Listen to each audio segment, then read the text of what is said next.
कलमा जानते हो, कलमा पढ़ो। कलमा नहीं पढ़ पाए, वस्त्र उतार करके, लिंग देख करके ये निर्धारित किया गया कि ये हिंदू है, और हिंदू देख करके मारा गया। वहां किसी ने जाति नहीं पूछी। किसी भी चीज का बंटवारा हो, चाहे वो घर का हो, संपत्ति का हो, व्यापार का हो, अगर आप बांटेंगे तो उसको कमजोर करेंगे। श्रीमान, भारत सबसे बड़ा विश्व का आबादी वाला देश है, सबसे बड़ा लोकतंत्र है, और इसका बहुत बड़ा श्रेय इसमें जाता है कि बहुसंख्यक हिंदू समाज यहां रहता है। जिन देशों में संविधान लागू है, विश्व के जिन देशों में संविधान लागू है, जहां राजतंत्र है, सुल्तान है बैठे या कोई तानाशाह है, उसकी हम बात नहीं कर रहे हैं। जिन देशों में संविधान लागू है, समय के साथ देश काल परिस्थिति के अनुसार संविधान में संशोधन होते रहते हैं। लेकिन जिन देशों में संविधान लागू है, क्या कहीं उसका प्रिएम्बल, क्या कहीं उसकी प्रस्तावना बदली गई है? विश्व में एक भी देश ऐसा नहीं है जहां प्रस्तावना ही उठा के बदल दी जाए। संविधान शिल्पी बाबा साहब अंबेडकर, संविधान सभा के अध्यक्ष बाबू राजेंद्र प्रसाद, पंडित जवाहरलाल नेहरू, सरदार पटेल, सरोजनी नायडू जी, कृपलानी जी, ऐसे ऐसे विद्वानों ने मिलकर के हमारे संविधान की रचना करी,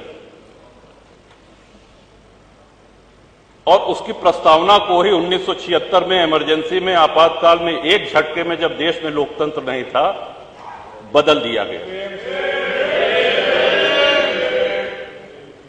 इवन बाबा साहब अंबेडकर उस वैद्य की तरह हैं जो एक बहुत बड़ा वैद्य कोई औषधि दे। अब आप पहुंच जाइए बीच में कि नहीं साहब इनसे बड़े तो हम वैद्य हैं, इन्होंने क्या कहा, ये गर्म पानी के साथ लेना है, गर्म नहीं ठंडे दूध के साथ लो।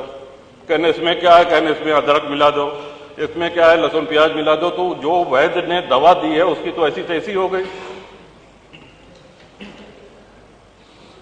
इतने बड़े, और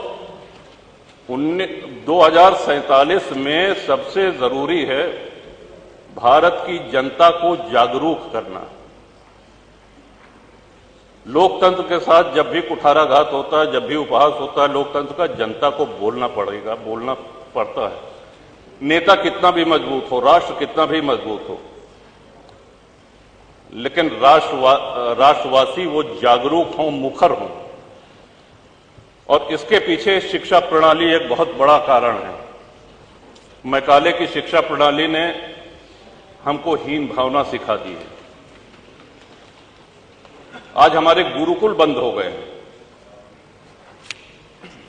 धीरे धीरे ये प्रयास हो रहा है कि हमारा गौरवशाली इतिहास आज हमारे बच्चों तक पहुंचे, और उसके लिए इंटरनेट जैसी कई सुविधाएं उपलब्ध हैं। श्रीमान, भारत में लगभग हर प्रमुख धर्म का व्यक्ति रहता है। हिंदू हैं, मुसलमान हैं, सिख हैं, ईसाई हैं, लेकिन किसी भी जैन हैं, किसी भी अन्य धर्मानुयायी के धर्मस्थल से पैसा नहीं लिया जाता है।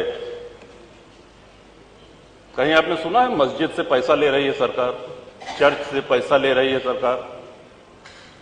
लेकिन 4 लाख के ऊपर हिंदू मंदिर ऐसे हैं जो सरकारी नियंत्रण में है, और सरकार चढ़ावे का पैसा उनसे लेती है। जो भक्त जाता है, जो दर्शनार्थी जाते हैं, वो ईश्वर के प्रति अपना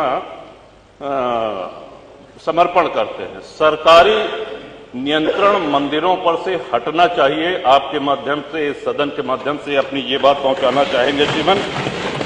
और हमारा स्पष्ट मानना है, लोगों ने जापान की तुलना करी कि साहब जापान कभी किसी का गुलाम नहीं रहा, और जापान हो, यूरोप के कई देश हों, उनके साथ सबसे बड़ा फायदा जानते हैं क्या है?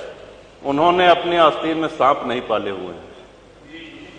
हमारे आस्तीन में इतने सांप है कि हम अपने घर के सांपों से लड़े कि बाहर के दुश्मनों से लड़े। आपका इशारा हो गया श्रीमान, 2 मिनट। बहुत अच्छे इशारा समझते हो। अंग्रेज जब भारत में आए, उसके पहले हमारी जीडीपी विश्व के जीडीपी के 30% से अधिक थी। पूरा व्यापार हम करते थे, और जब गए तो लगभग 1-1.5% बचे थे। हम कंगाली पे आ गए थे। अंग्रेज जब आए तो 60 से 70 हजार अंग्रेज सैनिक थे कुल, और उस समय अविभाजित भारत की आबादी 60 करोड़ थी।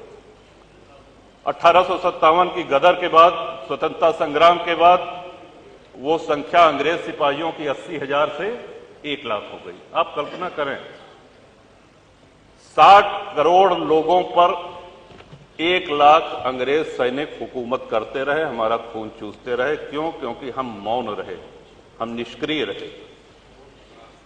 और आजादी के बाद भी हमको अहिंसा का एक ऐसा पुट पढ़ा दिया गया कि अहिंसा परमो धर्मा। हाँ ठीक है, अहिंसा परमो धर्मा है, लेकिन इसकी दूसरी पंक्ति है अहिंसा परमो धर्मा धर्म हिंसा तथैव च।